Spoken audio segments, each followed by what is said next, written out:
Hey everyone, welcome to Penny's Mind Files Method, the podcast showing you where the off ramp to the healing highway is when you're stuck on the life sucks road to nowhere.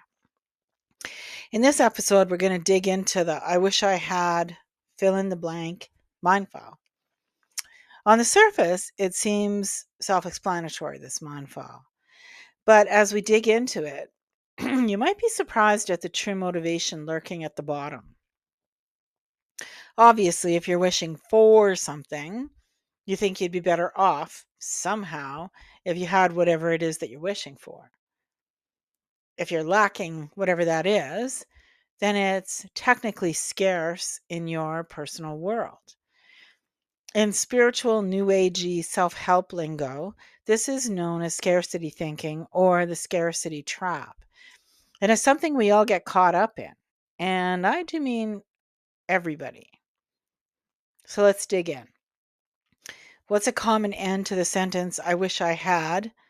Yeah, I think most people would say money. Who doesn't wish they had more money? Money buys you happiness, right? Or does it? We always think the grass is greener on the other side of the fence from where we're standing. But when we jump the fence, we often find that it's the same, it's just dressed up fancier. I've known a lot of people who had a lot of money, and they were equally as miserable as the people who didn't have any money. Because they all had the same fears and doubts as everyone who were barely scraping by. In this basic respect, we are all the same because we're just human beings dealing with the human condition. Not a single one of those financially wealthy people I knew had ever gone through the files in the filing cabinets of their mind and reassessed them. So they were passing down the same generational trauma, the same dysfunctional behavior patterns to their kids, the same as the people who were living paycheck to paycheck. And that's because money doesn't resolve the files in your fear cabinet. So the next question to ask yourself is, what exactly do you think that the money would do for you? Now, most people usually answer, well, take away my stress. Not having enough money to pay the bills is absolutely stressful. I agree, I know. And that particular lack on the surface seems easy to fix. Just win the lottery, have a windfall of money, and bam, all your problems are solved. Right? Wrong. The real questions to ask are hard questions like, and this one's a biggie. What choices did I make that landed me in this position? That's the toughest of all questions because it's admitting that you got yourself to where you are right now, wishing that you had more. Now, if you're not ready to ask that question, then you could ask, well, why am I working in a job that doesn't pay me enough to pay the bills? Because if you have to work 3 jobs to manage, like something's not right. Or if I'm earning a good wage, why am I not able to keep up with the bills? You see, to change your life for the better, you have to figure out what the dominant mind file is that's keeping you poor. And don't forget that there's subsidiary mind files attached to the main one. And until all of them are resolved, you're still going to be stuck in the scarcity trap.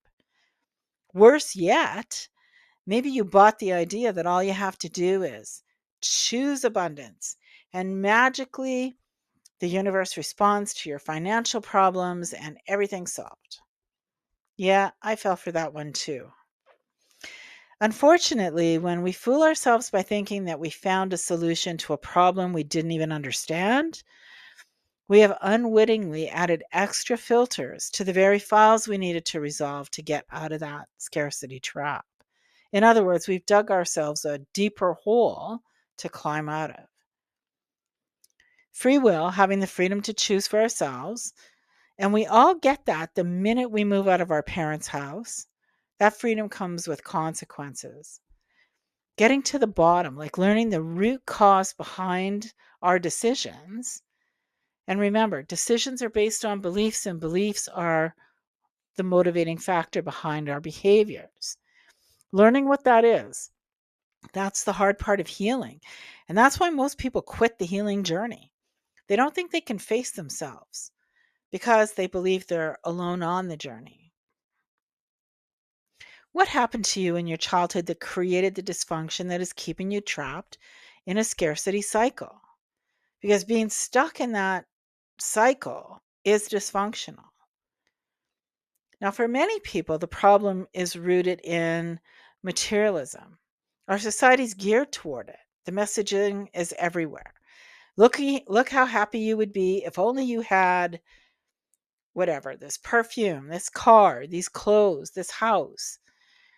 And here's a good one that people don't usually associate with materialistic endeavors, and that is, look how much you'd be better off with this degree. You see, the best scams, the best grifters, are the ones who convince you that they have your best interest at heart. 9 times out of 10, these folks are master manipulators, and the only thing they're interested in is themselves. Right? Look how happy you would be if you had this game, this toy, this whatever that will fill the void that is making you think that you need something to, well, feel better than you do right now. Now, the I wish I had mind file is closely tied to the why does he or she always get something that you didn't file, and the he or she thinks they're better than me file. If you haven't yet seen the short video I did on the he or she thinks they're better than me file on YouTube, take the 6.5 minutes to watch it. Sometimes visual explanations sink in a bit better. Again, the question to ask is, why am I feeling without, or sad, or empty, or less than? What's the root cause behind those feelings? As adults, sometimes you choose to deprive yourself of something like maybe food if you're trying to lose weight, or happiness if you don't feel that you're worthy of it. But as a kid, somebody was making those choices for you. And that's where the real wound is, because as a kid you didn't, and you weren't capable of understanding why whoever it was that made that choice for you that left you without something. Maybe something was taken away from you because somebody thought you weren't being respectful. Maybe you tried really hard to accomplish something, but you fell short. Maybe you grew up in a high level of a dysfunction and were told over and over again that you were stupid and never amount to anything. Maybe you received criticism far more than praise, and that left you feeling empty and sad. You see, the real motive behind our desire to have something is rarely what we think it is. On the surface, it might appear to be obvious, but when you start to dig down, you see it's far more complicated. Now, here's where many people take a hard left turn and they pull into blame central, and then they start to do all kinds of damage to other people.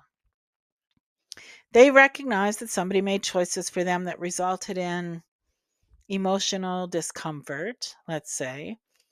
And now that they're the adult, they're the one in charge, they're going to force some kind of change so that no other kid will have to suffer like they did. Parents make this mistake all the time. How many times have you heard somebody say, well, I didn't want my kids to have to suffer like I did? See, this is the kind of thinking where ideas like, well, hey, instead of grading kids with alphabet letters, we're going to use numbers instead. Like somehow grading in and of itself changes if you use numbers instead of alphabet letters.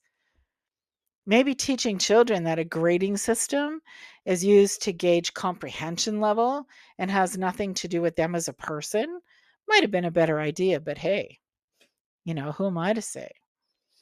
Here's another example, and you see this one everywhere. Now that I'm a manager, I'm going to implement a zero tolerance policy at my workplace, because if I hear one more word of criticism, I get so triggered. I can't stand it. So I'm going to force everybody to shut up, to never be able to criticize me or anyone else for that matter. I'm not going to give them the opportunity to say something I don't want to hear. Choices like that are born out of wounds, they harm other people because they're rooted in fear. Remember, what you're sending out to the universe comes back to you. And when we talk about that, it's the true energy that you're sending out that comes back, not what you think you're sending out. So in this case, the anger and the hurt that caused somebody to make decisions like the two examples I just gave, well, those came from unresolved deep disappointment. So let's go back to the he or she got something I didn't file because it's tied to the I wish I had file. So where could that have been created? Well, imagine you're playing somewhere with a bunch of other kids, maybe siblings or friends, and it's lunchtime. Whoever's looking after you made three kinds of sandwiches: cheese, ham, and peanut butter and jam. Well, your favorite one is cheese, but by the time you got to the table, all the cheese sandwiches were gone and you had to pick something different. So you were disappointed. Now, how many times in your childhood did you get to the table late and had to settle? Now, how old were you when you created that first file? Maybe 3 or 4 years old? Now, let's say you're in high school and you worked really hard on a project. You poured everything you had into it because you really wanted to stand out and you knew that your friend had barely worked on their project. So you're certain that you're going to get a higher mark. The day comes to receive your grade, which in your teenage mind is a judgment about you and not your work, and you get a B, and your friend who didn't do near as much work gets an A. Like you can't even believe what just happened. You're shocked and you're angry. Now, anger eventually becomes blame. Now, take a moment to consider how many times from that very first event at 3 or 4 to high school age, say 16, that you felt disappointed or angry because you didn't get what you wanted or thought that you deserved and felt like you had to settle.